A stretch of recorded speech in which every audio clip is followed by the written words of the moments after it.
Hey, so welcome everyone.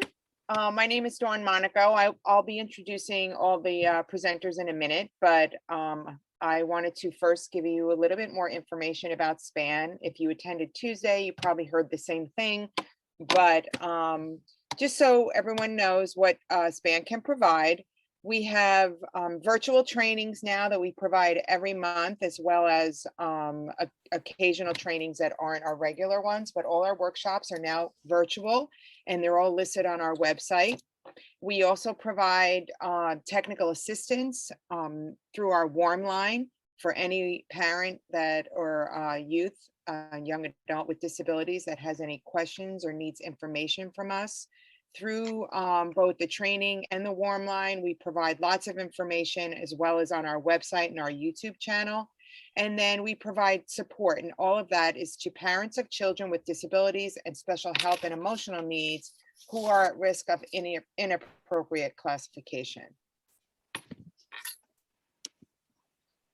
So SPAN's mission is to empower families and to inform and involve professionals and others interested in healthy development and education of children, to enable them to become fully participating and contributing members of our communities and of the society. And then our focus is foremost commitment to children with the greatest need due to disability, poverty, discrimination based on race, sex, language, or immigrant status involved in the child welfare or juvenile justice system, geographic location, or family or other special circumstance. So we are a family-oriented, parent-led organization that provides resources, support, leadership development to families in New Jersey. So I'm very excited to welcome you to our workshop today, Building and Supporting Youth Voice.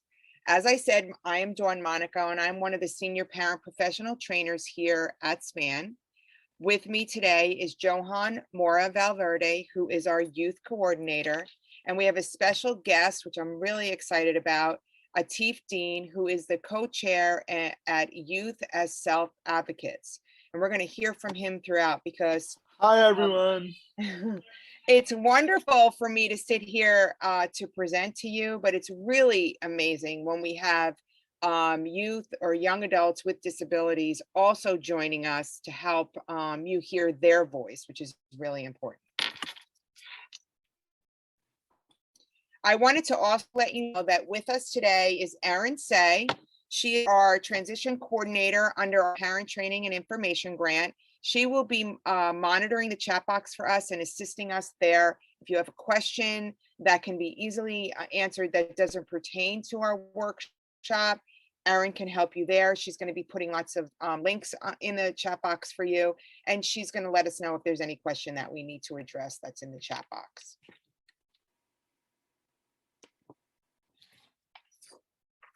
So welcome, Johan. I know you heard from him in the beginning, so he's going to start us off.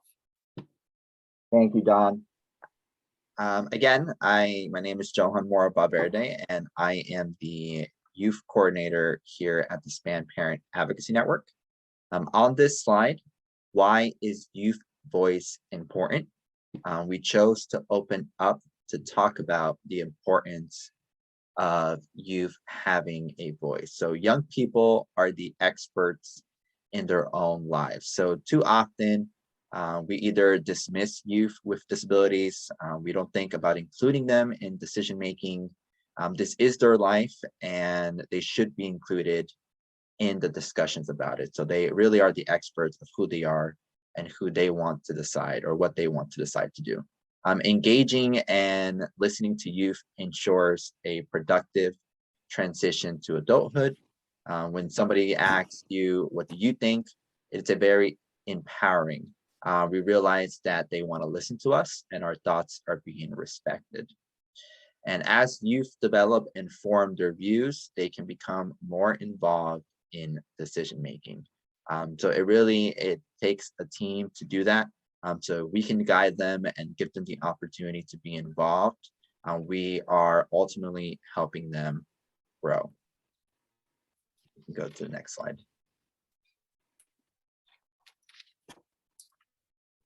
Again, youth voice begins with self-advocacy. So that's really the root of our presentation for today. So youth voice doesn't just happen. It's not something that comes naturally to everyone. So we need to teach and foster something called self-advocacy with our youth and young adults. So what is exactly self-advocacy? So self-advocacy is the ability to understand your needs and to be able to get those needs met by assertively communicating to others not only what your needs are, but what you need to get your needs met. So basically, 3 different steps. Understanding yourself and your disability, which is extremely important, and we're going to talk more about that as we move forward. Know your strengths, your weaknesses, and your needs, and learn how to ask for what you need.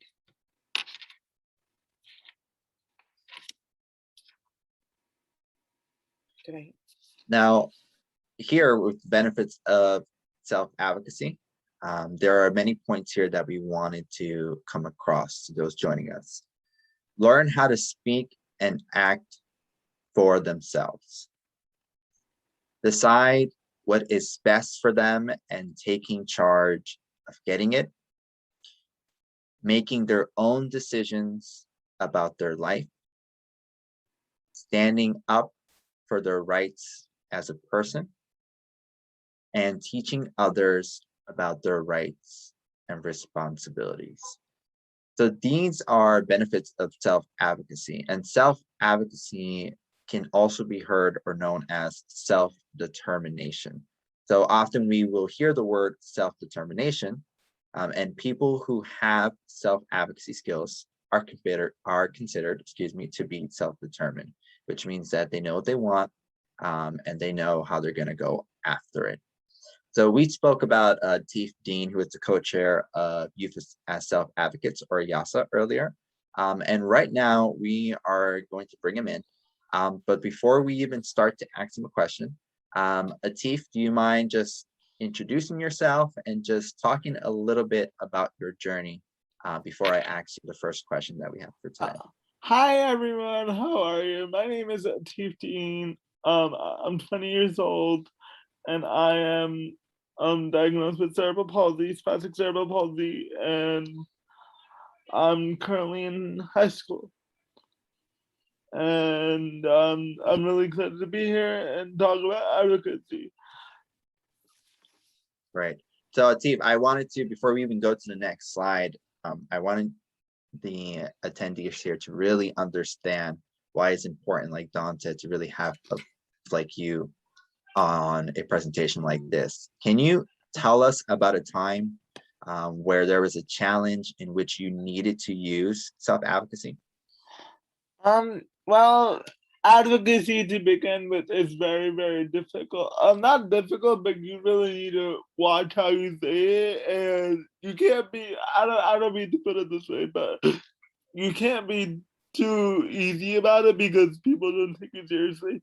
Like one situation that I ran into recently, a couple of years ago, very recent, was my school district. I don't know how many of the attendees, how many of the youth on here are currently in school and have an IEP. The school district told me that they didn't have a budget to provide me with a computer to like type or to do my schoolwork because I moved from the 5 boroughs to Long Island, Nassau County, 4 years ago, and I needed a device to my new school district, and they said that they can't, they don't have a budget for me. So I tried to speak to them, tried to solve it out. It wouldn't work.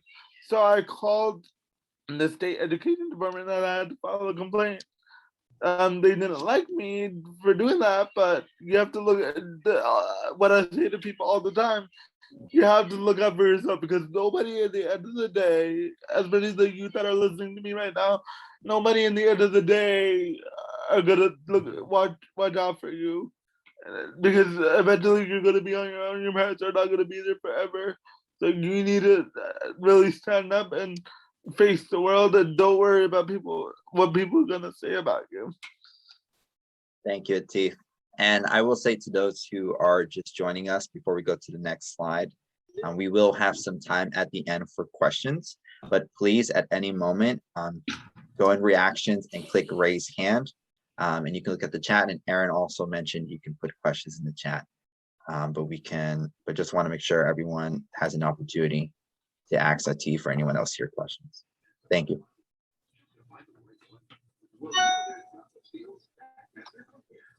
So building independence then also equals self-advocacy. And so when we talk about building independence, there's 10 skills to help build independence and self-determination at a young age. So we often talk about self-advocacy and we picture, kids in high school, but we actually can begin building these skills at a very young age. So we have the 5 here, and then there'll be the 5 on the next slide. So under exploration, we want to talk about allowing your child to explore independence within controlled situations.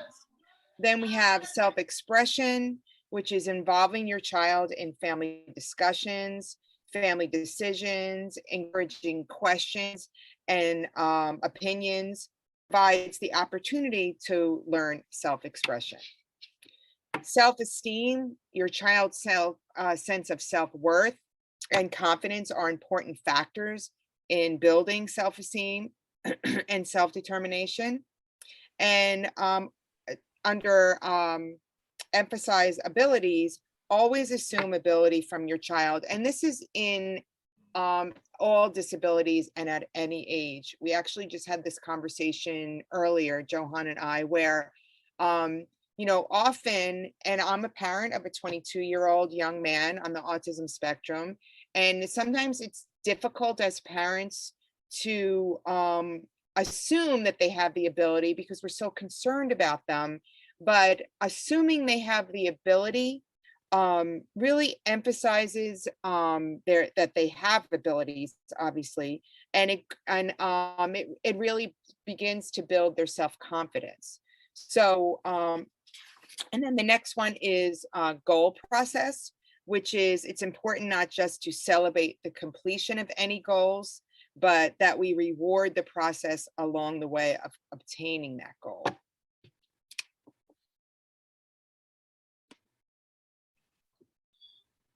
Here we continue with the rest of the skills that Dawn brought up. And one of the things that we start off with here are goals. So goals should be set at a level which challenge ability while remaining attainable. So it is something that challenged their skills, but they're still able to achieve it.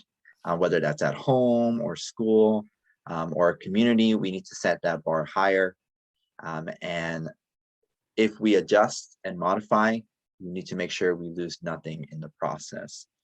This is very important because as myself, I would be considered what many of you know as an atypical youth. I went to school, I was able to get a job, and there weren't many things that really hindered my process. However, as a sibling to a youth with autism, knowing when to set goals and knowing when to challenge his ability was one of the things that I stood witness to, as well as the next thing of interaction, getting him to interact with his peers who have had disabilities, and also getting him to interact with what they call here general ed, which is classes with atypical youth. So interactions would be another school, encouraging interactions with their peers, both with or without disabilities. Teaches everybody, and this can be achieved by advocating for full school inclusion, seeking recreation activities throughout the community, school or church programs, and scheduling one-on-one peer time. This is a case where practice makes perfect. So my younger brother, he again, we fought for inclusion, and he now is in general ed classes, which means he's no longer in classes they consider here as special education. And we really only did that by advocating for him to join programs. He is a swimmer. We had him join a local YMCA swim team. And we also had him part of the youth group at the church that we attend. So interactions are a big skill to build in a youth with disability. Responsibility, allow your child to take responsibility and experience the natural consequences for their decisions, both good and bad. This increases ownership of their decisions and allows them the ability to make changes for future decisions. We have choice, which is creating opportunities for your child to be included in making choices for themselves, but also for family activities. It's important to remember that whenever the choice it is, it's always honored. So my younger brother, he loves putting Legos together.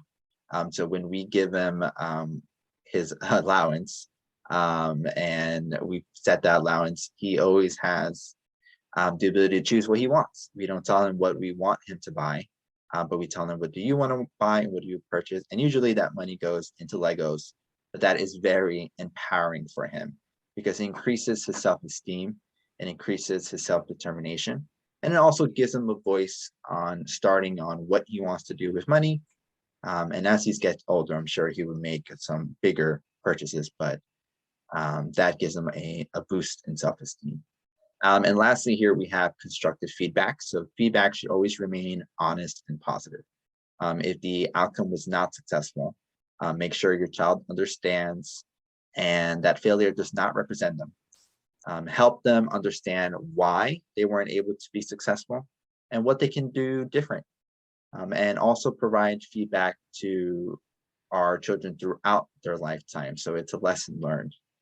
This stage of your life, it really shapes your child and what the feedback looks like and when it is giving. So again, throughout the stage with my younger brother, I may not be a parent, but when you're an older sibling and your parents only speak one language fluently, many of these things siblings like myself are witness to. And although I speak two languages. Yes, Yeah. It's very big. Being bilingual and being trilingual is a big thing. But in a family like mine, I've had to be the one to give that constructive feedback. So I've had to be the one to translate the Spanish into English. And I can say now today that with my brother, constructive feedback, it is a huge thing. And it's helped shape what he wants to do and how he looks at challenges in the future.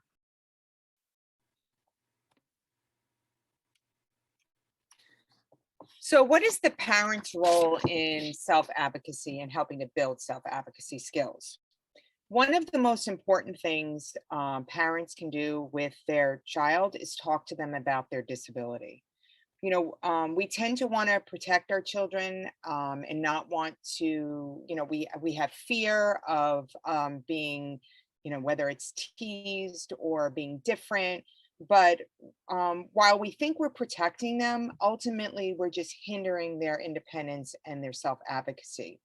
It's not always easy, but it is something that should be done, certainly at your own pace.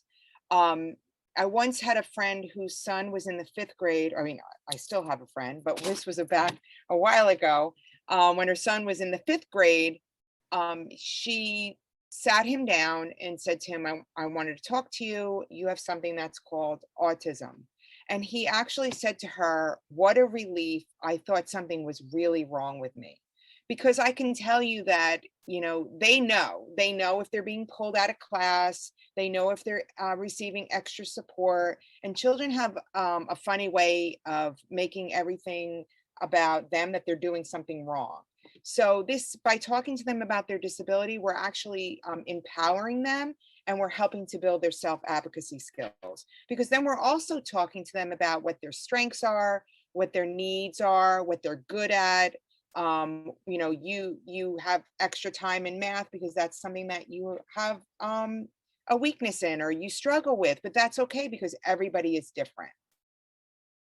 There will be a time as they age where they're going to have to learn how to disclose their disability if need be, whether that's going to be at college or in employment. And if they don't understand their disability, then they won't understand how to disclose it.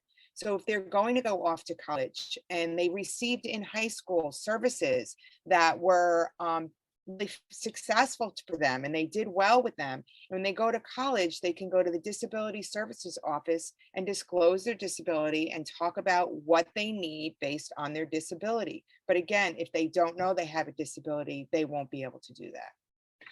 So we want to start bringing them to IEP meetings as early as possible. We know that our law states, depending on where you are, here in New Jersey, transition begins at age 14, where they have to be invited to IEP meetings. But we at SPAN believe that they should be coming to IEP meetings as early as possible, even in kindergarten. We know that they may not have the attention span at that point, but we want them to understand that we meet yearly on their behalf and that they can be comfortable at, because the more comfortable they get at a younger age, the more they will be comfortable at as they age up, because ultimately we want them in charge of those meetings. And we will talk about more about that in a little bit. We want to include them in all decision making. We tend to make decisions for them. Again, it's all out of goodness. But if we include them in decision making, again, they take ownership of that, because we need to value their voice. And as we said earlier, it's their future and they should have a say in their future.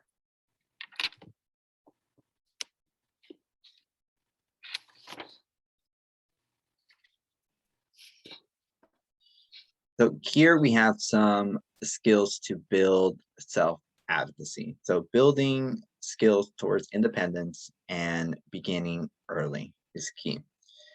2 areas where you can include self-advocacy goals within an IEP would be in accommodations and by writing them into social and emotional goals. So we can make sure self-advocacy skills are included in the IEP. And if you see that your child or student needs help in this area, you can request for these areas to be worked in school. And remember that these skills are what's going to benefit your child or student to be a successful, productive adult. So an example here that we have is we have a student or youth named Johnny, and given the opportunity, he will identify when he needs a break by using kind words, signing, or his break card will ask to go for a walk.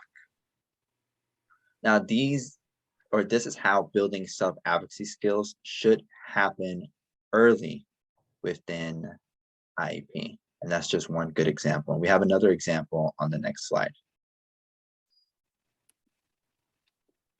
In example 2, we have the same student or youth, Johnny, who will identify when he needs extended time to complete a test, quiz, classwork, homework, or project, and will communicate with his teacher verbally or through an email to request extended time. So again, you can reach out to someone in school who can help you identify some of the skills you believe are missing and discuss how you can work together to build these skills. So Johnny, he's worked with his team and now you can see Johnny can identify when he needs extended time and who to communicate that to. And those are the important steps that you need to build self-advocacy.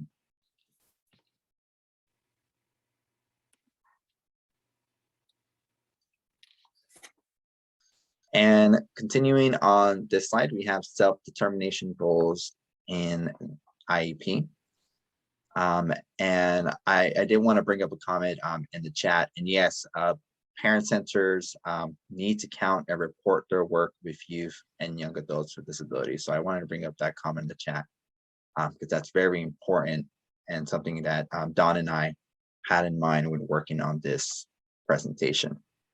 So on this slide in self-determination in IEP, one of the skills or the tips that you can use is use I statements in IEP goals and objectives to get student involvement and accountability. So when the student is involved in developing these goals, they take ownership of them. So when you're using the word I, the student can, at the moment, identify that they're talking about themselves, and then what the goal or objective is belongs to them, more than saying, me as a younger brother to a student on the IEP who has autism. It makes it seem more like, this is the goal, as in I voiced my opinion, or a parent has voiced an opinion on what we want to see. And the youth might not relate to that goal. So when we listen to them and ask them and what they need help with, they become part of the IEP process, rather than being told what they need and what they should be good at and what they should do. And the idea is to prepare your student to be as independent as possible. So work to use statements as, I will find ways to be sure I get to class on time. I will ask for help when I don't understand something. And again, this leads into how IEP goals and objectives relate to self-determination. Yeah, and I do want to stress that I can't say it enough how important it is that if your son or daughter, if you feel that they are lacking in these areas, that you absolutely can make sure that their goals in the IEP. We work closely with the Maine Parent Center, Maine Parent Federation in Maine, and the director there, daughter her daughter is working on all goals to make sure that at some point she will be able to run her IEP meeting. And they've made sure that those goals are in the IEP. And again, you can reach out to school personnel to help you identify whether, if you believe that your son or daughter is lacking in these areas, but you really don't know where to begin, school is there to help you with this. Go ahead, Atif. Did you want to share? Yeah, can I add something real quick? Because a lot of parents and a lot of youth believe that the teachers know what they're doing, but it's not always that case. I think the parents give too much trust to the school personnel, and that's not always the case. They may not even have the time or the mindset that the youth or the parents have. Maybe they feel, oh, the teacher knows what she's doing, so she'll put it in the IEP, but that's not always the case. Dawn, what do you think about that? No, I agree. And that's why parents really, we believe that parents, no one knows their child the way they do. So that's why we work to make sure that they understand that this is how it should be. And that if they're finding that their son and daughter don't have these skills, that they can go to that IEP table and talk about how they believe they need to be added, because they're equal members of the IEP team.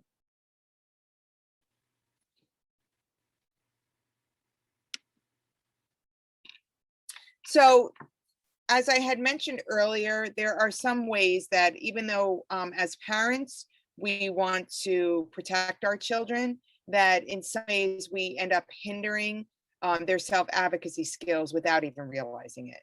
So we may tend to not discuss the student's disability with them, as I mentioned. This limits open conversations about the student's strengths as well as weaknesses. We will deal with the student's problem for them. The student no longer will then take responsibility or ownership of it. This happens a lot. I mean, I know, as we're building advocates. So when we build parent advocates, we tend to be like, we advocate strongly for our kids. However, there's a fine line, because we want them to advocate for themselves. So, we have to be careful of that. We make the majority of decisions for them. So the student isn't allowed to think critically. And again, I mean, I at times have to take a step back and make sure that I'm not making the decisions for my son. And even when he was in school, I mean, I know I made a lot of decisions for him that probably he could have made for himself. But again, we are in this advocacy mode, and sometimes we have to take a step back and realize, well, wait a minute, we need to build their self-advocacy skills. Maybe they should be making these decisions for themselves. So I think that these three statements really are a good, where we could stop and read them and realize what we're doing, that maybe we need to do something a little bit different.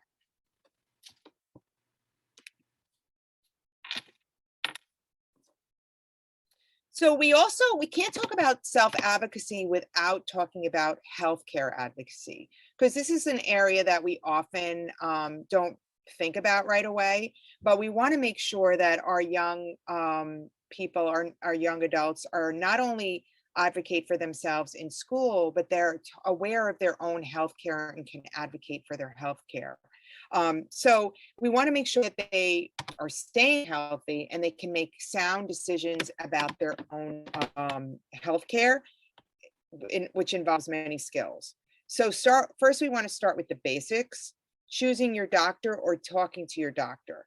I remember I started several years ago allowing my son, when we went to the doctor, to walk up to the window and give his name instead of me doing it, which I had always done it, but making him more independent and more comfortable in the doctor's office, and comfortable communicating with the nurses and providing his name to the doctor. We also want to make sure that they understand and they know when it's time to visit their doctor if they're not feeling well, or if it's just a regular checkup. Taking over-the-counter and prescribed medications correctly, and knowing who and when to call emergency for medical help. Dawn, Yes. oh, go ahead. When you call me in, and then I have another thing to share on this slide. Oh, okay. Mhm. So, you want to share it now, or do you want me to wait? I was just going to mention that these are also areas where we can include goals in the IEP, especially if you have someone with a complex medical need, whether it's, they have a tracheotomy or any kind of other medical need, or taking medication. And again, these are areas that you can reach out for help to make sure that you may know that your child takes medication, but you may not know how to make them independent in taking that medication.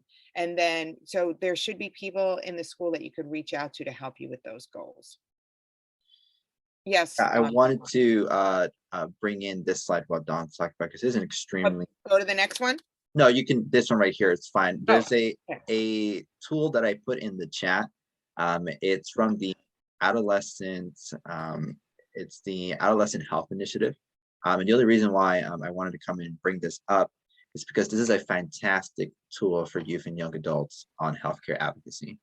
When you have someone such as Dawn or other professionals who have expertise on this, that is fantastic to lean on. But we have resources like this that we ask many to also share out, because this resource here at the SPAN Youth Chat, we shared it before, and not only does it give youth and young adults sort of tips and walk through the process of advocating for themselves with doctors, but it also lets them know, what is their right to privacy.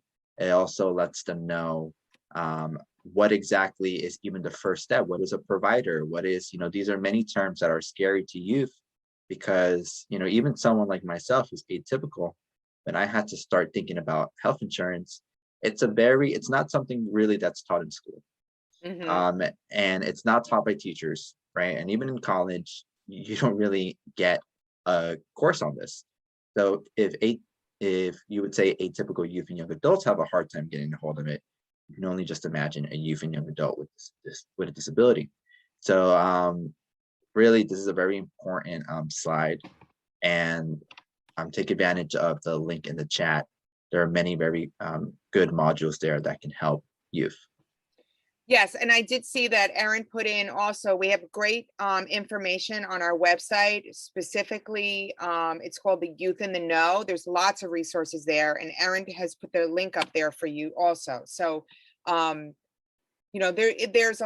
have a lot of resources around healthcare and healthcare transition.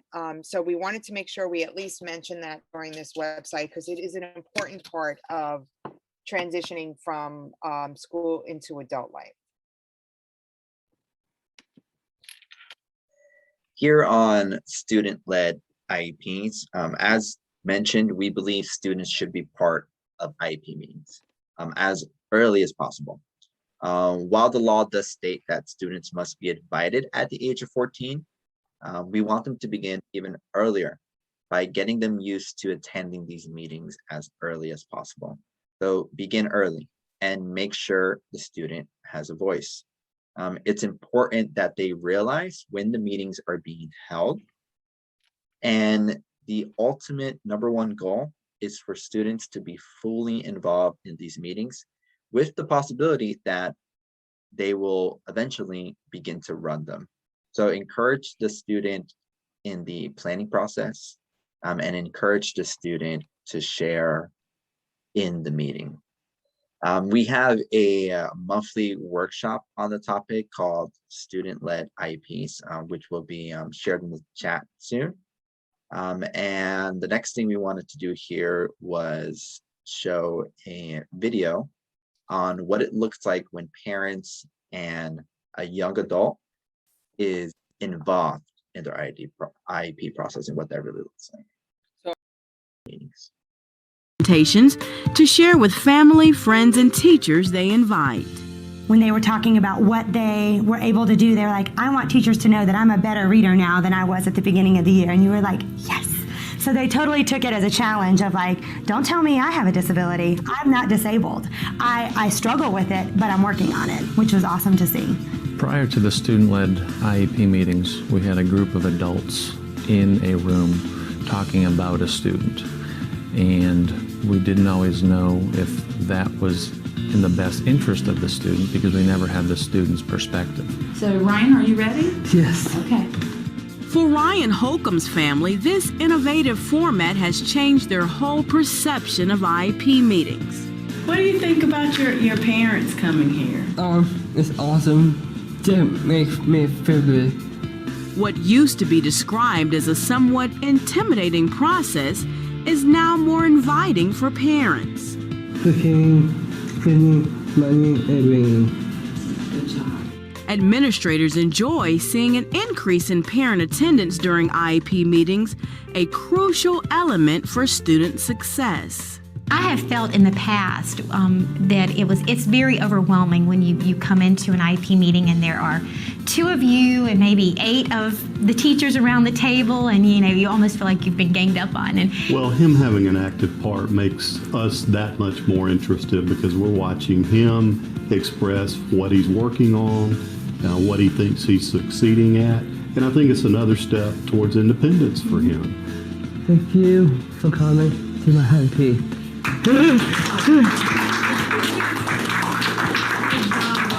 Thank you. I think it's very important that the kids are involved in this process for themselves, because parents may not always be around for them. And they have to learn how to advocate and say, this is good for me or this is bad for me. Independence is a goal most parents hope their children achieve. Miriam is a 5th grade student who is. So we'll stop right there, but let me copy the video because we did want to share it in the chat. So I think, what I think is even more interesting about this video, I think it's a great video, is that it's from 2014 and we're still not doing this. Very rarely do you see student-led IEP meetings. So we really want to make sure that families understand the importance of this.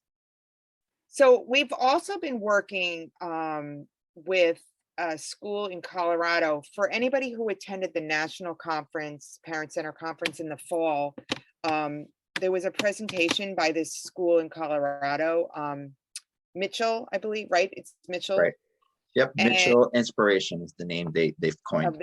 They call themselves that now. So every single student in that school with an IEP runs their own IEP meeting to whatever they are comfortable with. And I was so impressed by them that we reached out to them and asked them to collaborate with us. So we hold a transition mini conference 3 times a year. And in our conference, we have a parent portion and a youth-led portion. And Johan has been running that, and we've invited them to talk to the youth that attend our conference about what it's like. They put a PowerPoint together, a whole presentation, and they talk to our youth about what it's like running your own IEP meetings and why it's important. And it has been an amazing collaboration. So we have a YouTube channel, which I know the link will be put in the chat at some point, where we have a playlist that is just youth voices, and it's videos of working with them. We can show maybe one later on. Do we plan on showing that, Johan? We can later. We absolutely can. Yeah, if we have time at the end, we can show some of their videos, because it's great. And it's really taught us a lot. So it's been a wonderful experience working with them. So the student-led IEPs, they actually start engaging in self-determination. They have a voice in their IEP goals and then what's being addressed, because imagine if they're there and we're really letting them take an active role, we can say to them, what is working for you? What is not working for you? They can practice different decision-making methods in a safe environment. And it's a good opportunity to practice using their assertive voice. And again, it's really at their level. And in the workshop that we do every month, we talk about, making them comfortable and doing it at their level and starting small or whatever. There's so many varied ways that they can be involved in the IEP meeting. Right, and here we have sort of two ways. In the next slide, we also include the next part, but the student leads the meetings. They bring their thoughts, goals, and concerns to the table, which are addressed by the IEP team. So like in the video we just watched now, I believe his name is Ryan, he was running the meeting. He was telling them what his thoughts were, what his concerns were, what his goals were. And that's ultimately what we would want to see.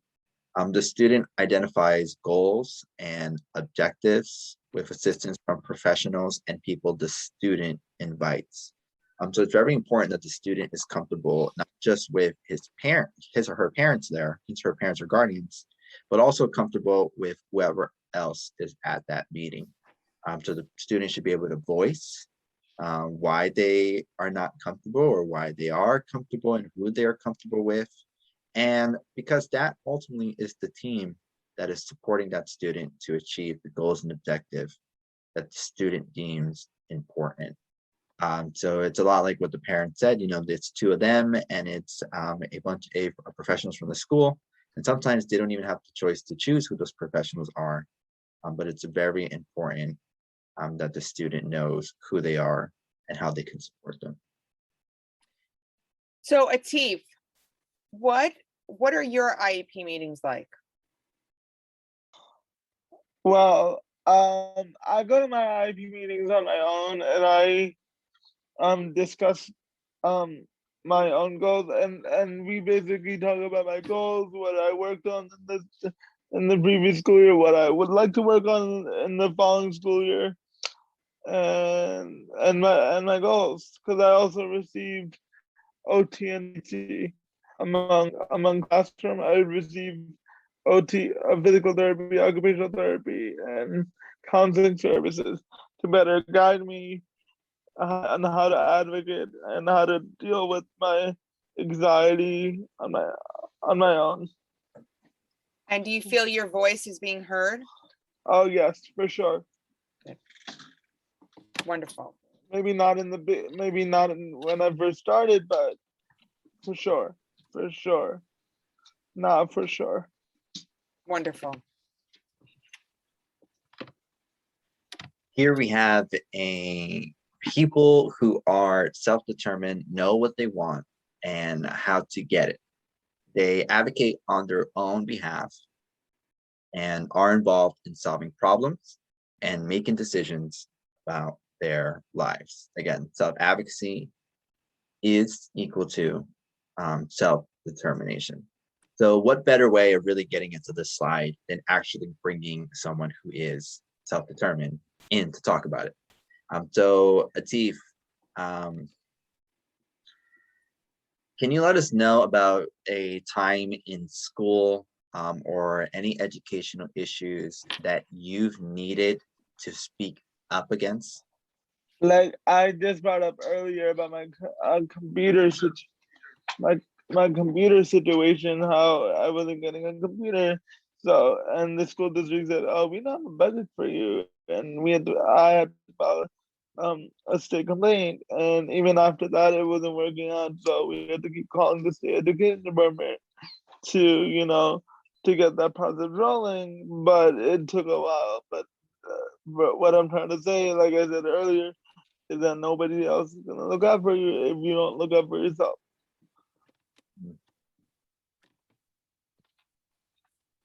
Thank you. And just to follow up on that, because I just feel like this point is very important. Atif, how would you say that when you were advocating for yourself, you were determined to see that problem fixed? Like, did you get help? Did you keep calling and emailing? Like, what type of skills did you use to make sure your voice was Calling, heard? emailing, using my supports, like my caseworker, my family, calling, emailing, following up, being thorough, being assertive.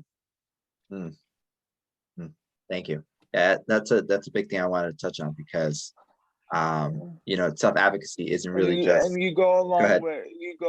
You go a long way with advocacy.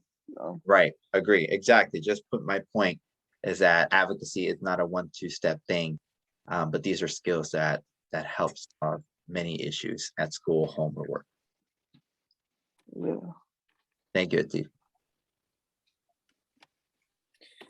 So we want to talk also about supported decision-making, which it's a natural progression from self-advocacy, self-determination, independence to now supported decision-making.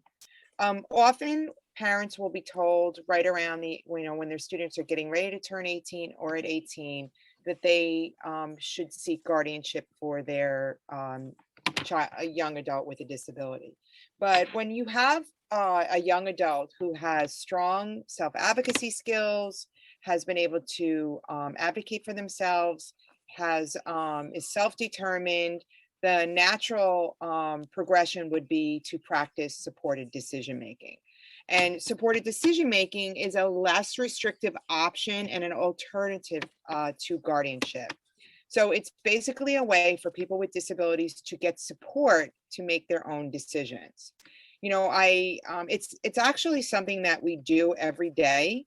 When you want to buy a car, you don't just go out and buy any old car. You research it by asking people you trust and getting their opinions on the car, and how did you like this car, and how does it drive, and what are your thoughts about it, because this is what I'm thinking of doing. We ask people we know and love for their opinions on things. And it's similar to that for supported decision making. The person with the disability is the ultimate decider, and trusted friends, family, and staff chosen by the individual serve as their supporters. So as I said, it's a fancy way of something that we do every single day. Every person can make choices and has a right to make their own decisions. So we have a lot of information at SPAN on this topic.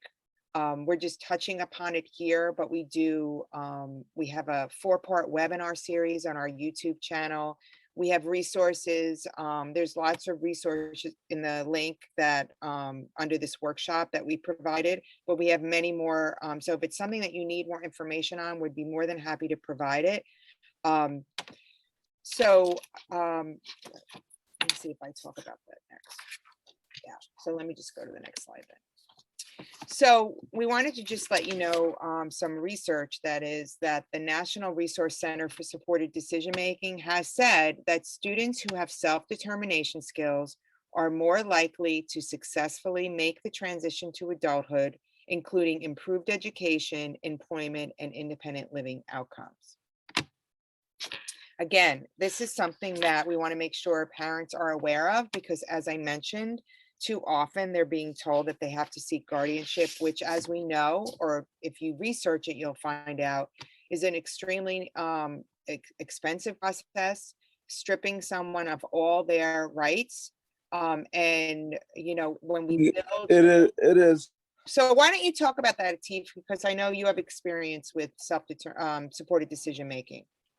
Yeah, it's pretty cool because my situation is a little different because I have because in I don't know how it goes in New Jersey, but in New York you have to reapply once you're 18. Your guardians have to reapply to be your guardian. So in my situation, I really didn't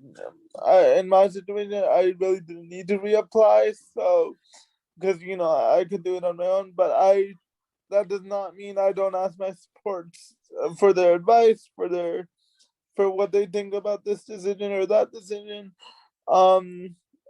It could be challenging because the difference of opinion, but you just have to be open to opinions. Good point.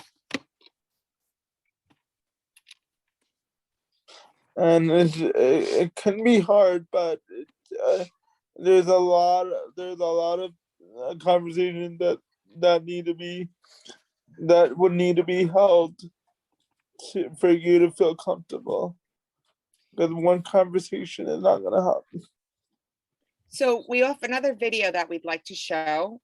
It's a few minutes long, but it's really, really wonderful video. So I'd like to share it with all of you.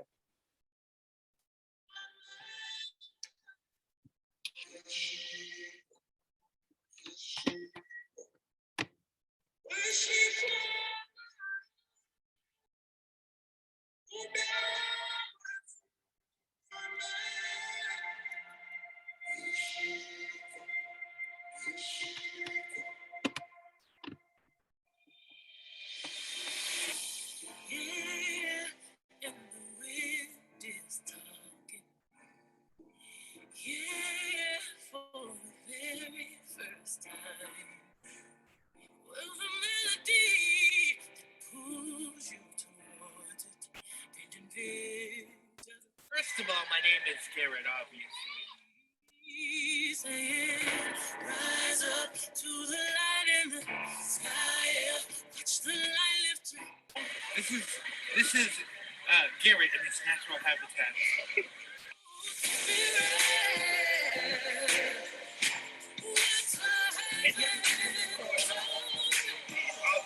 Put it this way,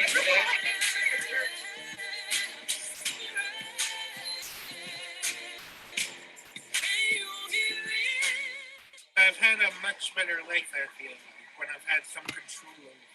I mean, if not for me having a little control over my life, I would not be in the position I am today. I managed to get my GED because I was able to establish a bit of myself into it. People always told me what I needed to do, but they never asked me what I said I should do. And when I was given a say, I excelled exponentially. I mean, if someone who knew me before I turned 18, told me that I would be where I am today, I would think they were crazy. I work at Burger King, I know, but I enjoy it. The hectic craziness is one of the best parts. To quote John Oliver, it's the jobs that are boring that really suck your soul. And this job is definitely not boring. It's something productive. We can actually, it feels good. I like it.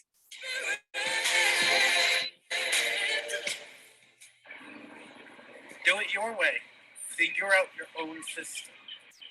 And my point here being, you can't do everything, but try and do as much as you can at the same time.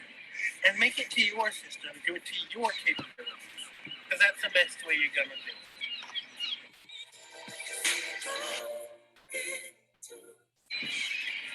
Probably when Garrett was 16, people started coming to me in school, at IEP meetings, Everywhere. doctors, pediatricians, and started talking about transitioning to adulthood. And one of the things that people were saying to me was that I really needed to start the process of applying for guardianship. And it really wasn't even a question. What people were posing to me was that was just one of the steps as he transitions. I didn't know that there were options until somebody had mentioned it to me. If I applied for guardianship and Garrett tested, we would end up in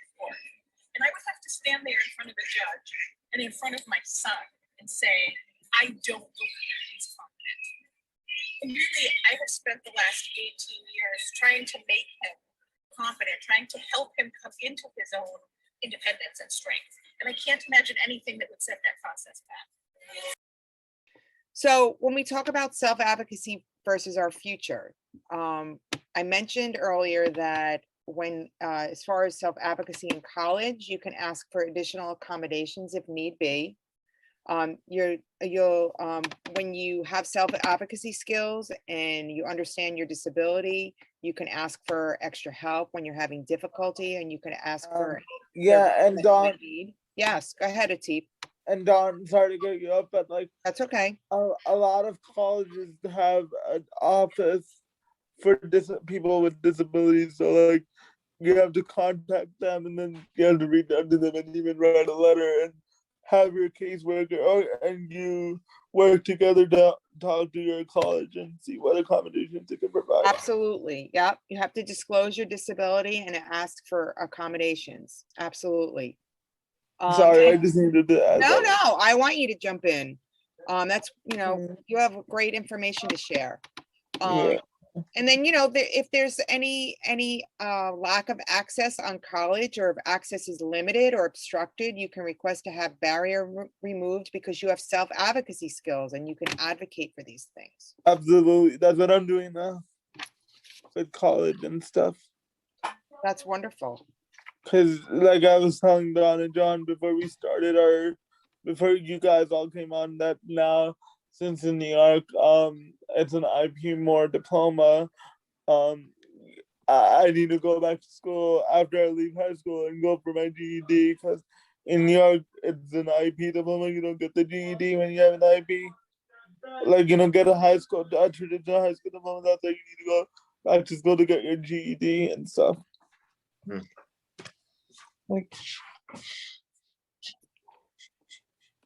So, self-advocacy in the workplace.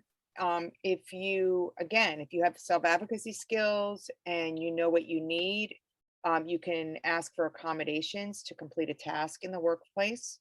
If you don't have access to a job or a task location and you need to have a barrier removed, you can request that. And if you're having a disability-related difficulty on the job and you need extra assistance with self-advocacy skills, you can request those things.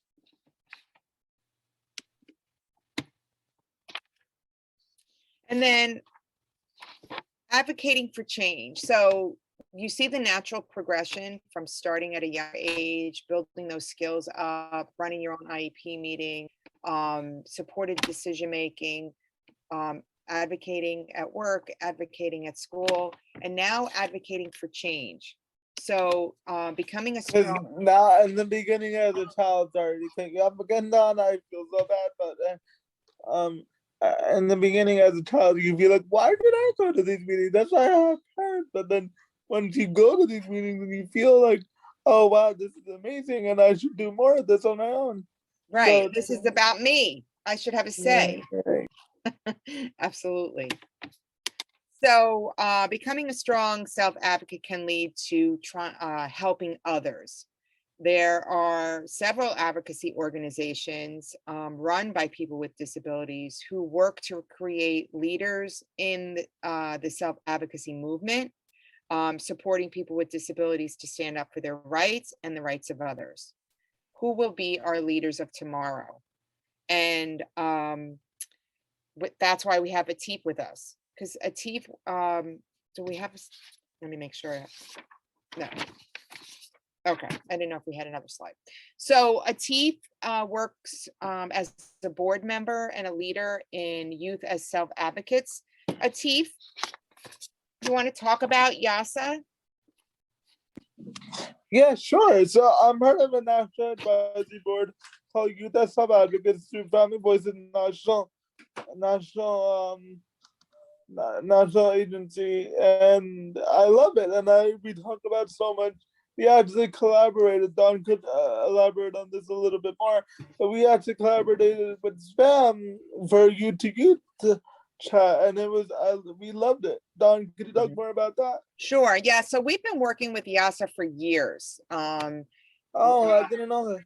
Yeah, Matthew Shapiro. I want to say it was, I love him so much. yeah, 6 or 7 years ago, we had him come to one of our conferences and he spoke. So, they do a lot of work educating. They've done, they did a webinar series, which is also on our YouTube channel on building youth leaders.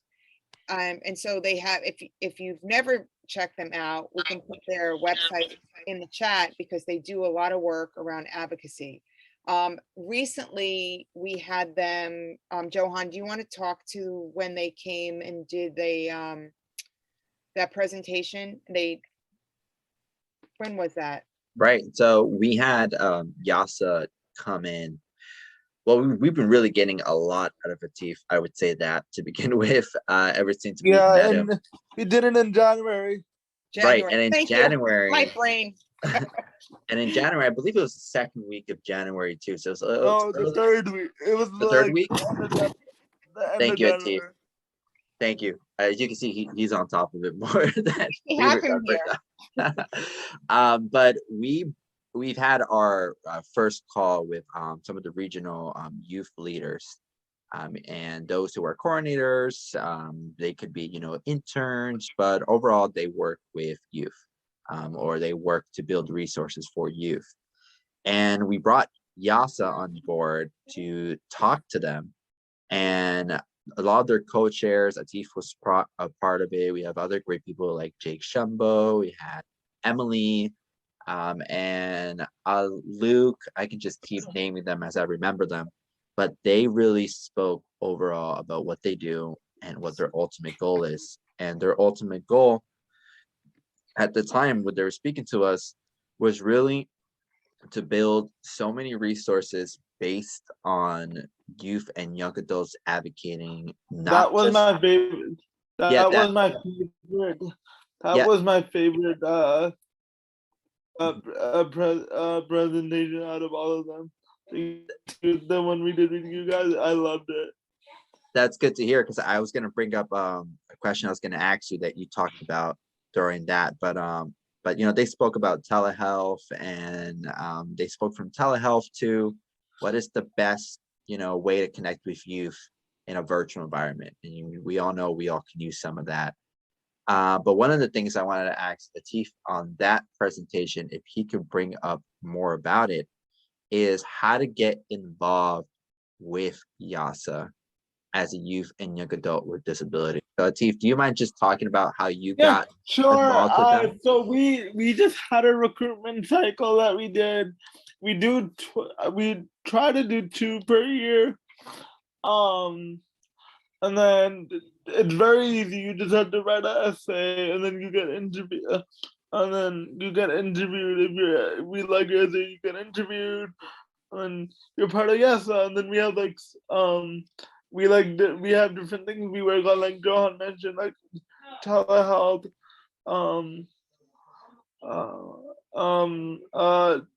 working with other organizations that I'm very blessed to, because I met Johan and Dawn. And also I got to be part of SPAN and got to know more people, which is really good. So that's once you get into an organization, you really should get excited, because then you're gonna learn so much, do so much, meet more people, right, and do a lot. And they're under, you mentioned this, but I just wanted to say it again, that they are under the umbrella of Family Voices National, which is a wonderful organization. Yeah. Right. And Bev does a really good job. The director of one of the directors that is under that oversees YASA, Bev, she does a really good job with it too. That's wonderful. And I will mention that we recorded that presentation, and we have it under the link. We put the link in the chat, but we have it under our newly created playlist titled Advocacy Stories for Youth by Youth. Right. Yep. The Mitchell Inspiration presentation is also there. We have multiple ones because we've worked with them. Thank you so much. I just read the chat. Thank you so much. I feel so honored to hear that. Yeah, that's a great one from Miriam. She mentioned we need at least one person with your skills at every parent center. Yeah, well, if we can grab Atif and clone him, then we'll let you know first, Miriam. I just wanted to share something about YASA. So YASA, again, being part of Family Voices, they also presented at the national conference, which I attended, and I have to say was amazing. And I can speak, there were people who were heads of agencies and state, federal advocacy agencies from all over, and I can promise you, they saw a lot of other presenters, but the YASA presentation was absolutely the most favored. So again, young voices are the most important because that's— Thank you so much, Erin, on the behalf of YASA. Thank you so much. We really appreciate it. That just motivates us to do more and more and more for the youth and for people. Thank you so much. So that concludes our portion, but we want to keep it open for questions.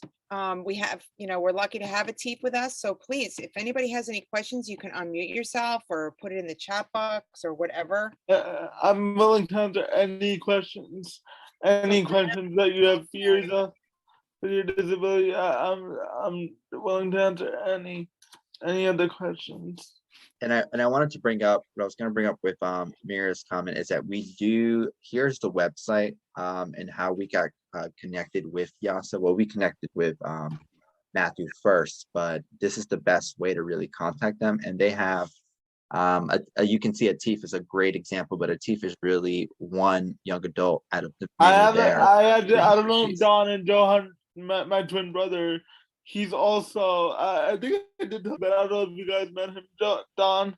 I don't think I did meet your brother. No, I met him on YouTube because I saw a video with him, but I haven't met him. Yeah, we look nothing alike. We're twins. Yeah, he's part of YASA too, and I think I'm better. I don't know about that. He looked pretty similar to you, Atif, but thank you. And I think so does anyone have any questions? Yeah, bring it on. I'm really glad about anything, certainly for Atif or anything any part of the workshop.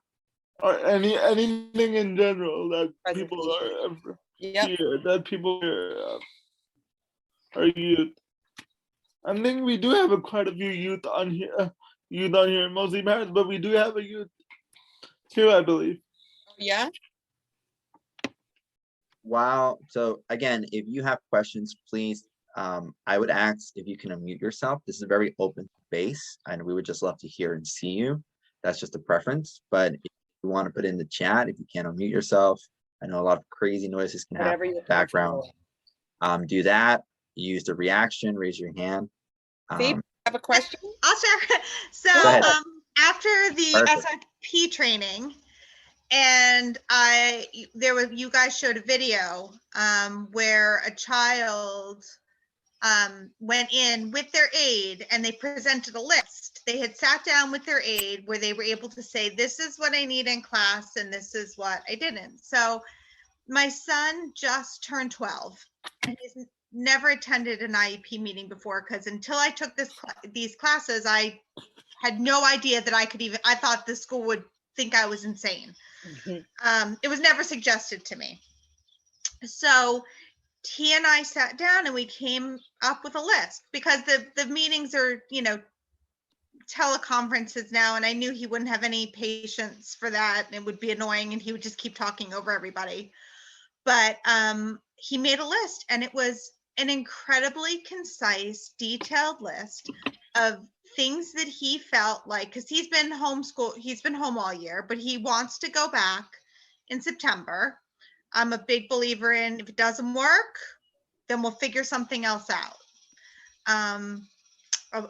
A mom of a special needs child once told me, you throw it all up against the wall, and whatever sticks, you keep going with it, and whatever falls, you just walk past and keep going. That's right. And that is like how I live my life.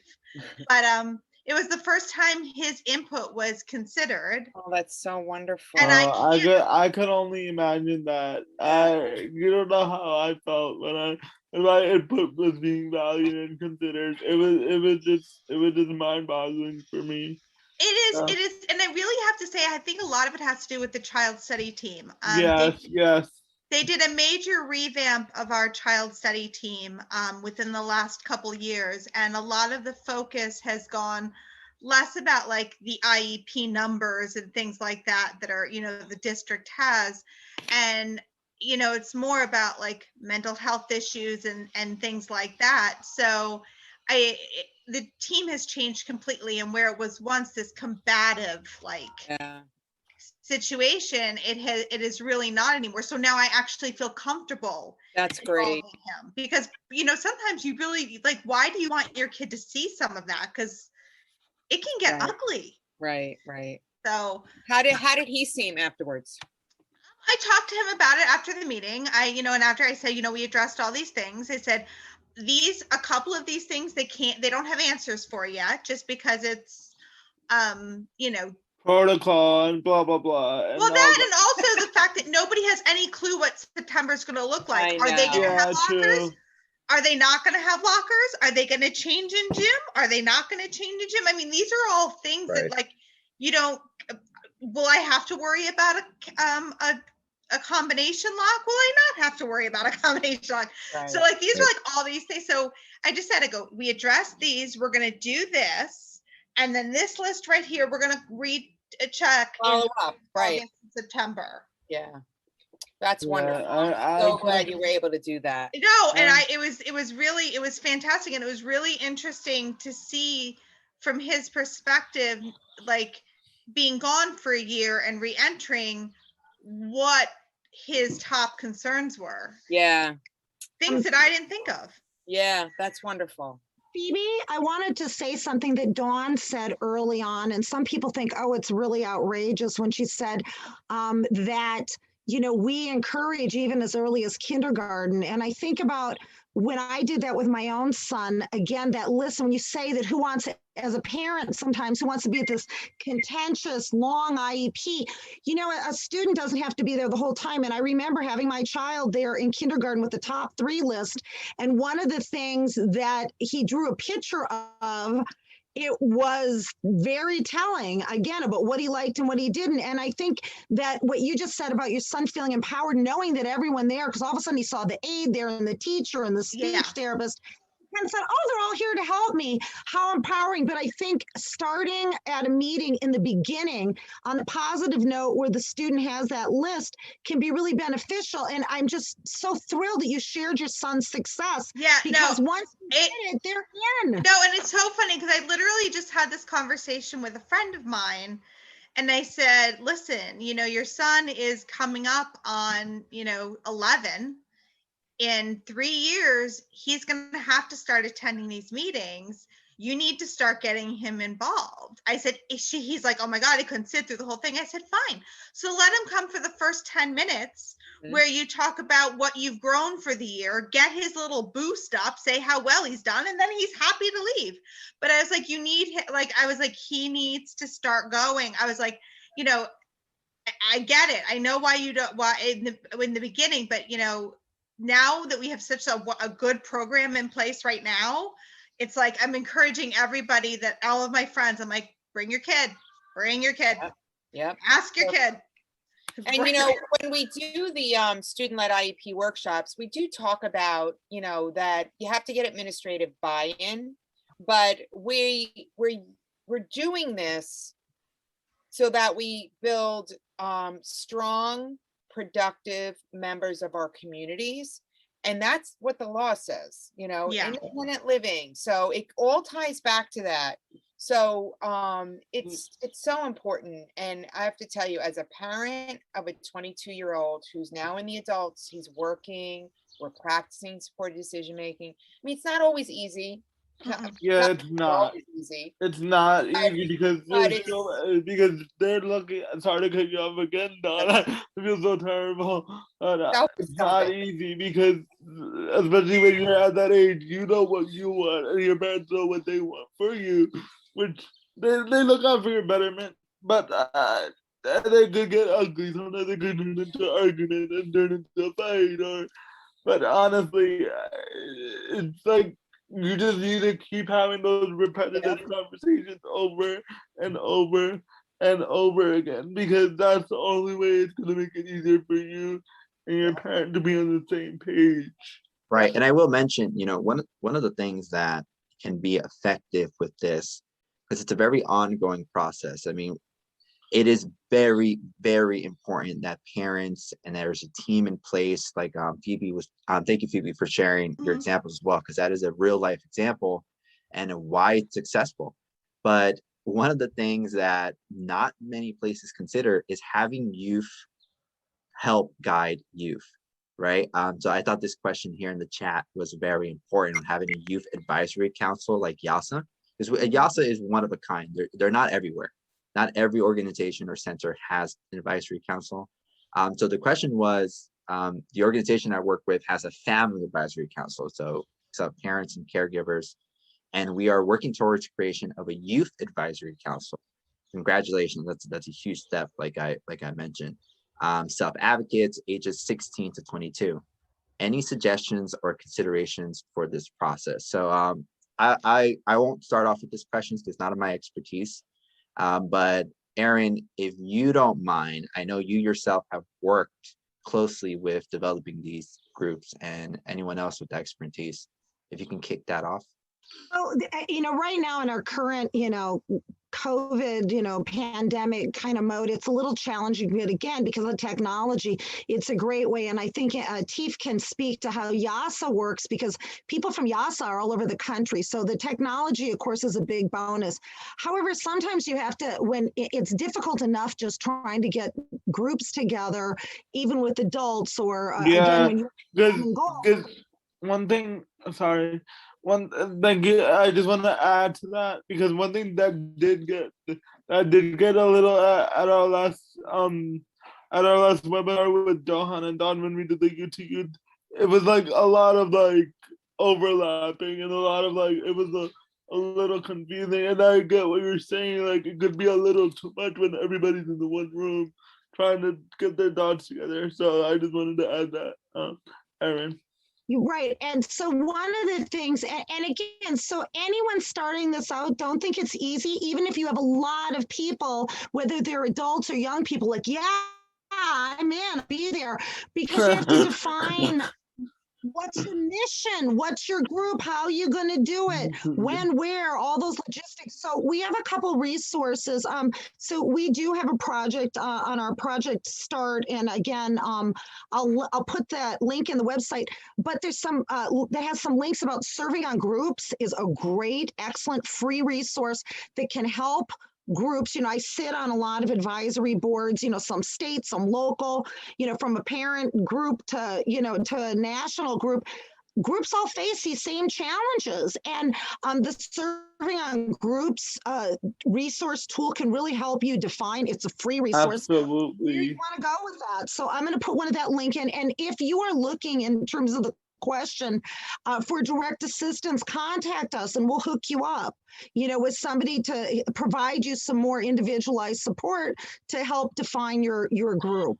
And I also have resources if anybody would like to contact me, that I wouldn't mind at all. I'll write my email in the chat. And Atif, correct me if I'm.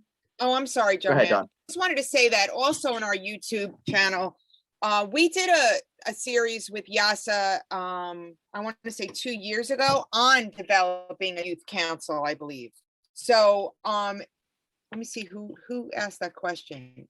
Sean, I'm going to put my email here in case you can't find it on the YouTube channel, and I'll send you a copy of it. John, what were you saying? Sorry. No, that I actually, Dawn and I were on the same page. I was going to bring up that I believe YASA, because I remember looking at the resource page, has that on their resource page. So I wanted to confirm with you if that sound familiar. I think they do. Yes, they do. Okay, that's what I thought. I saw it on their new page. They have a starting and sustaining a youth advisory board webinar Yeah. series. Is that No, is that that's the the one? series we did with them. Yes. Okay, that's So they what I have it thought. on their website and we have it in Yeah. our YouTube channel. So it's the same one. Yeah. So let me go ahead and copy Okay. that as well. Wonderful. Yeah, I And I'll wrote give my you a email direct in the link. chat. If anybody would like to reach out for help or resources, we go right ahead. Yeah, that's the link I just put in is all the resources in general. And one of the best way to kick this off is to really look at the resources that already Yeah. exist. And the second link I'll put there, I'll title that one, is the webinar that Dawn just mentioned. And again, it is titled with YASA, but Atif, you can speak more about this, but they rebranded to YASA. Yeah, they rebranded. We finally finished all the rebranding. It was a lot of work, but we're YASA now. We're youth, we're not kids, because our vision behind that was, if you're a kid, nobody takes you seriously, but if you're a youth, people will take you seriously and you'll get more done. So we're YASA. Right. Thank you so much, everyone, for having me join today, and it was truly an honor for me. Thank you, Dawn. Thank you, Johan, for reaching out. And when you guys first emailed me, I was like, yes, I'm in. I didn't even took a day off of school for this to join you guys. I'm